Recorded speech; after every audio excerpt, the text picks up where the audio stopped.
Hey there, thanks for choosing this episode based on the title, but I don't want it to be a bait and switch. We are going to talk about you loving your butt. However, it's going to be so much more than that. In this episode of The Chalene Show, I'm going to specifically share with you how you can today make some minor changes that are going to have you feeling much better about your body and getting better results.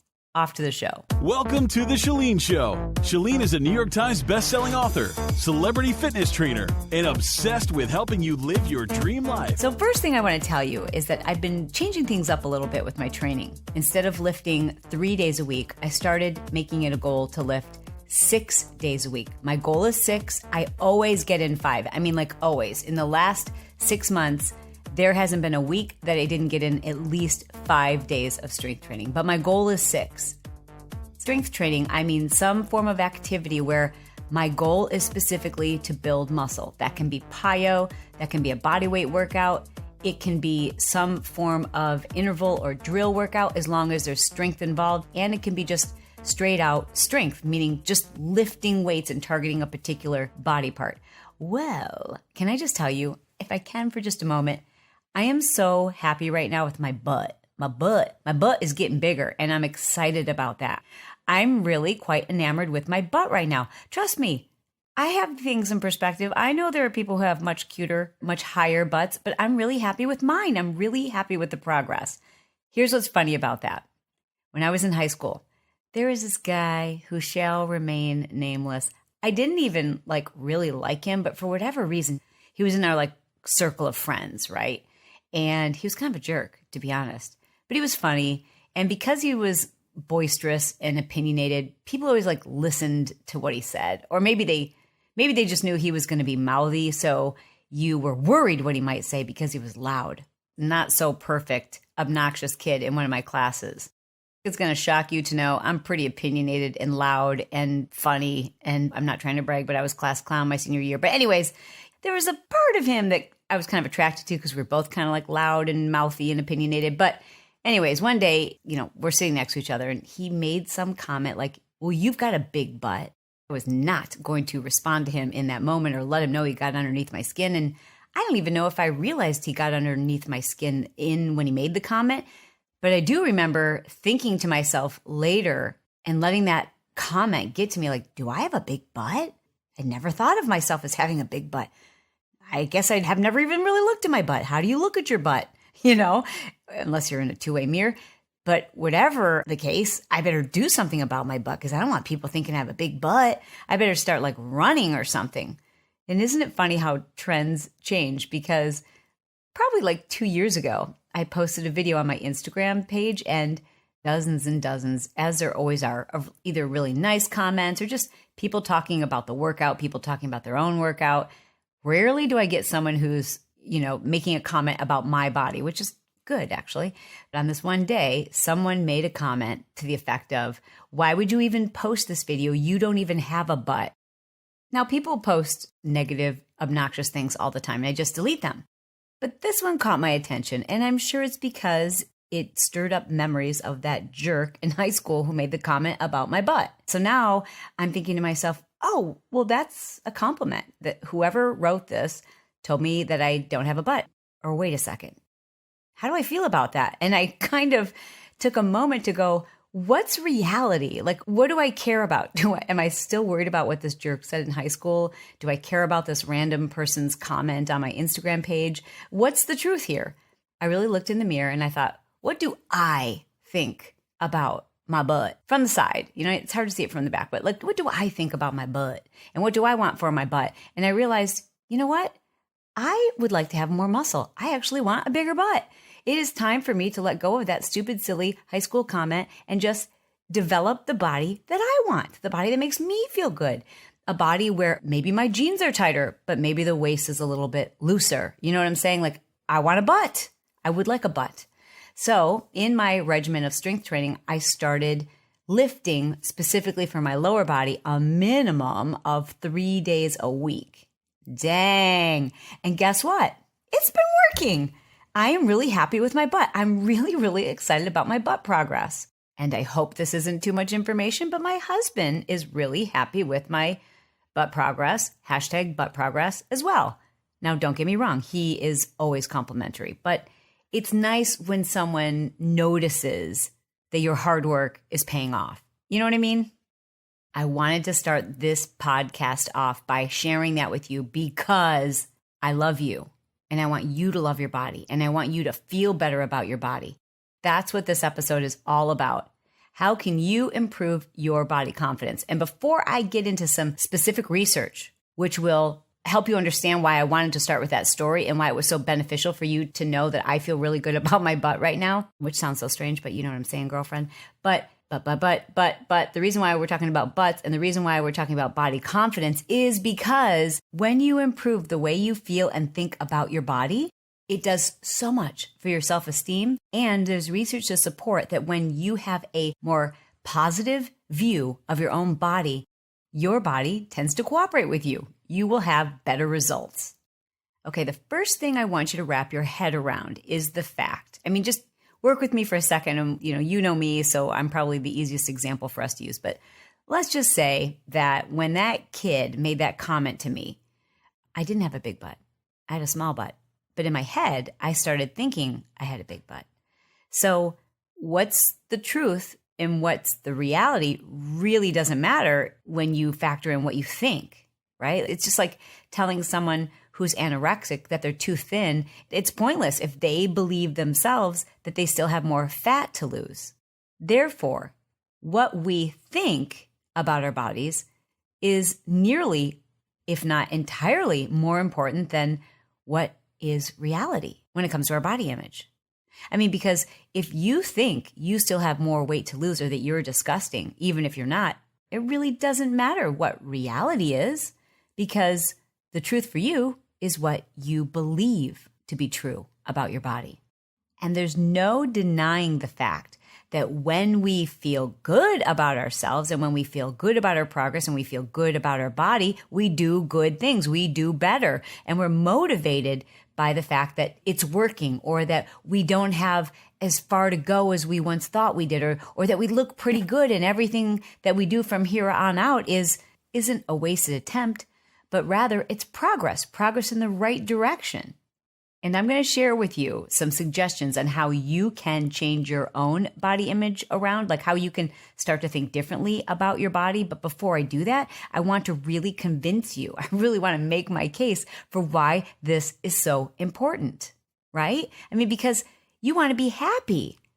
And losing weight, gaining weight, adding muscle, whatever, changing your body composition isn't necessarily going to make you happy unless you have happy thoughts about your body. We all know someone who's just large and in charge and freaking, they love their body. They love their body. And you've probably looked at that person and thought to yourself, man, I love their body too, because they love their body. And I would be very unhappy with myself if I were that size. But boy, I wish I was as happy with my body as they are about theirs. And we've also known someone who was really thin and really fit. And every time you're around them, you just want to pinch their heads off because when someone is doing that, number one, you know that they are so far removed from reality.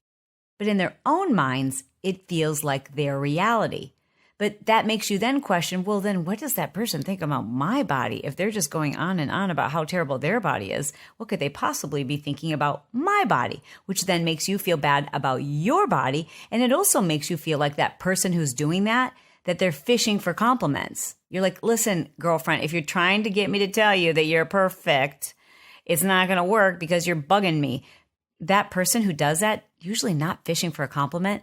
They're just expressing their own negative belief, regardless of how far away it is from reality, regardless of the fact that you've never met someone who's closer to perfection. In their minds, they are struggling with a negative body image. And I wouldn't want to be in their shoes either. I would so much rather be the girl who has, by someone else's standards, more weight to lose, but who loves her body, loves her body and exudes confidence, because that's what happiness is about. And that's reality, because reality is what you believe to be true about your body. So really, who cares? And that woman, that girl, that friend of yours who's constantly putting herself down and holding her hands over her stomach and complaining about the way she looks. And meanwhile, you don't know anyone who's as fit or as thin as her. She's tormented and kind of, frankly, miserable to be around. Lately, I've been doing some research for the Courageous Confidence Club, and one of the areas that I've been focusing on is body image.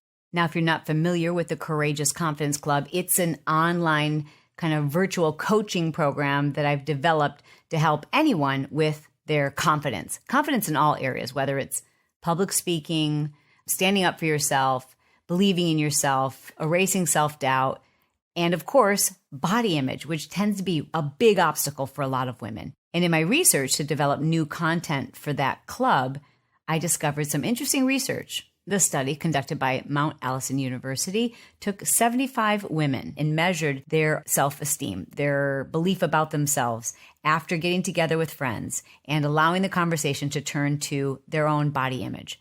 And when it turned to things like weight gain or dissatisfaction with body parts, generally speaking, what we would consider just kind of, talking trash about ourselves with our girlfriends in a very comfortable environment. I'm not talking about one friend who's going off, but you know how we do sometimes. And we get together and we're like, oh yeah, I know. And then this, and then, oh, it sucks to get older or whatever.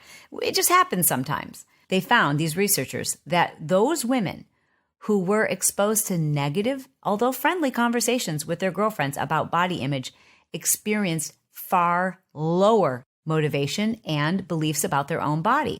Isn't that interesting? Conversely, in that same study, they found that when women talked about exercise, just taking action and moving, not even necessarily when they exercise, but just talking about exercise and talking about what they could do and actions they could take, that body image, motivation, and self-esteem would rise. Well, it really got me thinking, because it is true that when I have engaged in those kind of conversations, and I shouldn't just say engaged, like participated, because we all do, sometimes it's a nice relief. But reading that research and then thinking back on reflecting kind of on how I feel after those conversations, while it's nice to commiserate, honestly, it doesn't usually make you feel better about your body. It kind of makes you feel worse about your body. And the same is true even when that negative conversation that you're having is just with you. And can you imagine the negative effect it has on our children when we're making comments about ourselves out loud, maybe even just to ourselves, but our children hear that. They hear when you say, oh, I hate my thighs. Why do I have such big thighs?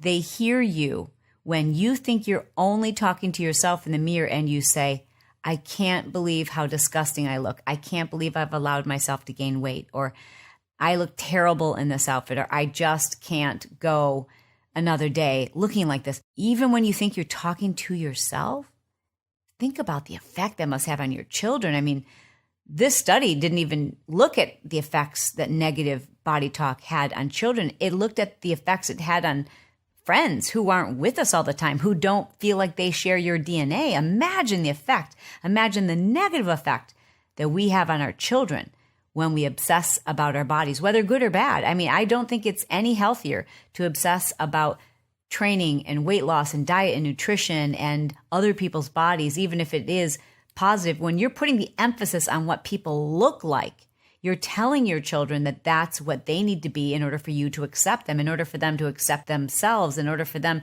to have love for themselves. And for those of you who don't have children and you think, well, this doesn't relate, I know that it does, because you right now can think back on the things your parents said.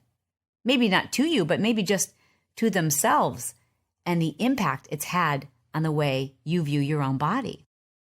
So how do you change the way you view your body? I mean, how do you think differently about it if you don't believe it at first? Other than, I'm sure you've heard people say, like, tell yourself these positive things over and over, and maybe you've thought to yourself, well, that's just silly. Well, it's not silly. It actually works. It's a technique called cognitive behavioral therapy. And it's a method that a lot of psychologists and therapists use to help people learn how to stop negative thoughts or how to replace them with positive ones.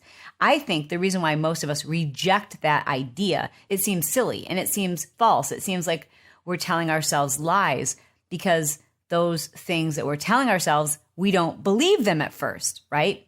Well, Dr. Robin Silverman, who's a body image expert and author, actually says that the idea of kind of faking your confidence can actually, and often does actually, turn into positive thoughts about yourself. And that you can actually speed up the process by becoming your own body image advocate. How do you do that? I'm glad you asked. Here's a few suggestions. Number 1, continue to hang out with your girlfriends, but stop the conversation, or at least turn and redirect the conversation when it turns to negative talk about our bodies. And it's easy to turn the conversation without being like the weirdo who's like, okay, you guys, I don't want to talk about this. It's easy. Just start talking about creating a plan. Talk about what exercise program you think works the best or you'd like to try. Talk about action that you've taken. Talk about what you plan to do next. Number 2, speaking negatively to yourself is pretty normal. Even the most confident of individuals do that. I do that. I catch myself. And that's what I'm going to suggest that you do. But try to catch yourself before you even say it out loud. Acknowledge that it's negative. Acknowledge that it may not be based in truth. And find something positive to say about yourself, even if it feels like you're lowering the bar. In other words, you might say to yourself, it is disgusting that I can see cellulite on the back of my thighs.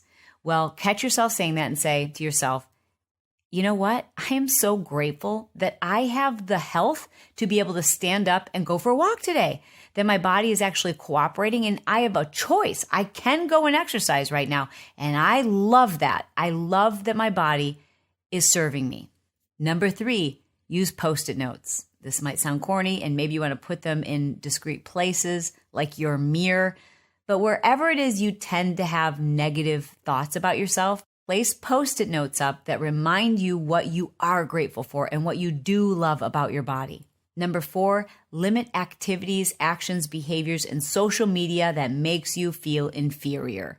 For example, if there's certain people who you follow in social media and when you see them post, it makes you feel bad about the way that you look or the progress that you've made or not made. Certain magazines, TV shows, none of this stuff is reality. It's just what you're seeing. It's just what's in front of you. It makes you feel inferior. If it makes you or triggers you to have negative thoughts about your body, well, then don't expose yourself to it. Which leads me to my next point. If getting on the scale makes you feel bad about yourself, then why are you getting on the scale? Yes, I do believe you need to measure and track your progress. But we both know the scale is not the only way to do that. And sometimes it can create a negative effect. When we get on the scale, we've gone up a pound, which certainly, you can fluctuate 2 to 3 pounds just due to the rotation of the earth, where you are in your cycle, your hormone level, what you ate the day before. Literally, just by consuming more fruit and carbohydrates in one meal prior to getting on the scale, that doesn't necessarily mean that you will gain quote unquote body weight, but you definitely will see a gain in water. But water's not bad for you. If you're up a pound due to water, that's no big deal. That's why the scale is not always the best way. In fact, it's rarely the best way to measure your health. Now, setting aside all the other ways you can measure your health, I'm just suggesting to you for this step that if getting on the scale upsets you, if looking at the scale in your bathroom on the floor upsets you, then freaking get rid of it because it's not that accurate anyways. Yes, I want you to measure, but use your clothes, a tape measurer. How do you feel? How do you feel? Do you feel strong? Do you feel good? Do you look in the mirror and do you see progress? Okay, great. Who says you have to get on a scale? I don't know if you follow me on Snapchat, but if you'd like to, my Snapchat handle is Chalene Official. CHALENEOFFICIAL. Official. Chalene Official. Anyways, I recently asked my Snapchat family and we chat back and forth, which is kind of fun because I don't have that many followers on Snapchat. I can handle the personal back and forth one-on-one conversations. They're quick, they're easy. Anyways, recently I said, if I gave you the choice of being your perfect weight forever, you didn't even have to think about it, or having your perfect body, but you could never get on a scale again, which would you choose? And overwhelmingly, I would say 99.9% of my followers on Snapchat anyways said, without question, I would get rid of the scale in exchange for having a body that I believed was my ideal body. And I love that people said that. I don't necessarily believe you because I am you. Because I do think there's a side of us that has just been so conditioned to believe that even if what we see in the mirror is our ideal, if the scale says something differently, well, then we've missed the mark. I'm going to be honest with you and tell you that is a very hard habit to break. And it is important to measure. Like what we can't measure, it's difficult to improve. I'm just suggesting that there are other ways to measure our progress. So maybe you get rid of the scale. But if you're going to get rid of the scale, don't forget you still need a way to measure your progress. And my last tip is to set up small wins. What do I mean by that? Every time we put a check mark in a box, we feel good about ourselves. When we feel good about ourselves, we think positively about ourselves and our self-esteem. And it's just this very cool snowball effect that creates more momentum, more happiness, more good feelings, more goodwill toward ourselves, and that creates more progress. See how that works? So rather than setting yourself up for failure by saying, I need to lose 5 pounds this week, or creating unrealistic expectations for your body and or your health, instead create small wins. This was really critical in the way that I designed my Smart Life Push Journal. So if you haven't checked that out, and by the way, I don't mean to plug it. I'm not trying to plug it. I'm just trying to share a story with you, but I know someone's going to say, okay, what are you talking about? For those of you who don't follow me in social media, you may not be aware that this year we released a physical product. It's called the Smart Life Push Journal. And I designed this journal to be a 30-day journal, not a monthly journal, because you can start it tomorrow or you could start it on the 15th. It doesn't matter. It's 30 days. But one of the pieces that was really important for me was to create a really simple way to just give you positive check marks. So you can mark off how much water you had. You can quickly assess if you had a good eating day. You can quickly make an assessment whether you exercised and felt good that day or how much sleep you had. Simple ways that you can track and have small wins. We know that nothing boosts confidence as much as action.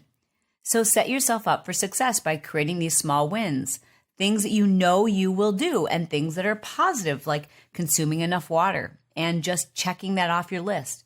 Going for a 10-minute walk, doing some meditation, getting at least 3 servings of protein or 4 servings of green vegetables, small things, little things, not things that are a big stretch for you right now, but things that, if you just keep yourself accountable, you'll have a win. You'll be able to say, I did it. I took action.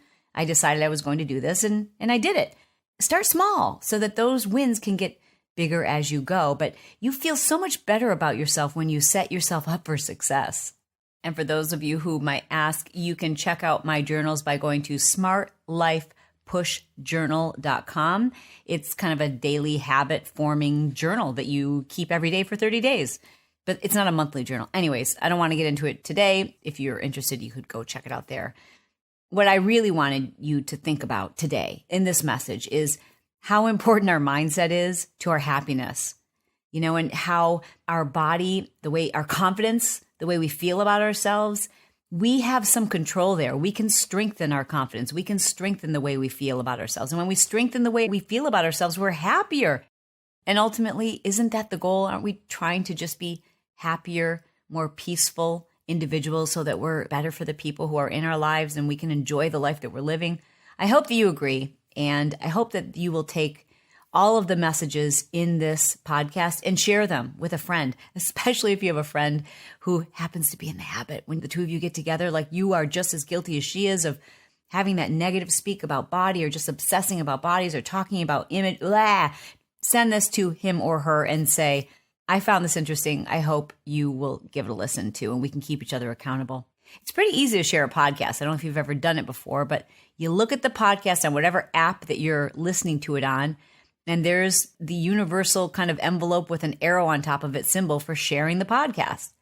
And when we share knowledge, we share accountability, we make each other better, and we start to develop friendships and relationships that make us healthy. I think those are the best friendships I have, the friendships where it's not a competition. It's how can we help each other to be our best and to celebrate each other. And I just want to thank you, all of you, for reaching out to me in social media. And my apologies that I haven't been producing podcasts at the rate at which you would like. but it's kind of a cool thing that you're demanding for more. I love that. And in the meantime, I'll see you on Snapchat. All right, guys, don't forget, at the end of the day, the one thing you have to remember is that you are thebomb.com. This episode has been sponsored by CourageousConfidenceClub.com. It's a club that I've created specifically to help people who struggle with confidence and insecurities and social settings and just standing up for themselves, being yourself and feeling good about it. All of us could benefit from having more confidence. I'd love for you to just experience a taste of it. So please be my guest by going to chalenejohnson.com/confidence tips. Now, if you don't feel like writing that web address down or remembering to go there later, all you have to do is, while you're listening from your phone, send me a text message. The number is 949-565-4337, and that is for U.S. residents. Then just send me the word confidence, and I will send you access to this video. This video will help you to eliminate self-doubt and just feel more confident in any situation, whether it's work or personal or just your social interactions. Every one of us can benefit from having more confidence. There you'll submit your email address and I will immediately send to your inbox my latest training video where I teach you step by step how to feel more confident in just about any social setting. I think you'll find this incredibly useful, whether it's business or personal or just in your everyday interactions. Confidence is something that makes life easier. It helps you to raise more confident, self-efficient children. It allows us to speak our mind, to stand up for ourselves, to do the things that otherwise we are paralyzed by fear, and we just allow our own thoughts to stop us. By learning how to overcome self-doubt and fear of success, you can become that confident person that others are attracted to. The person you want to be, the person you deserve to be, the person you know is inside of you. So thank you for checking out my free tools by going to chalenejohnson.com/confidence tips.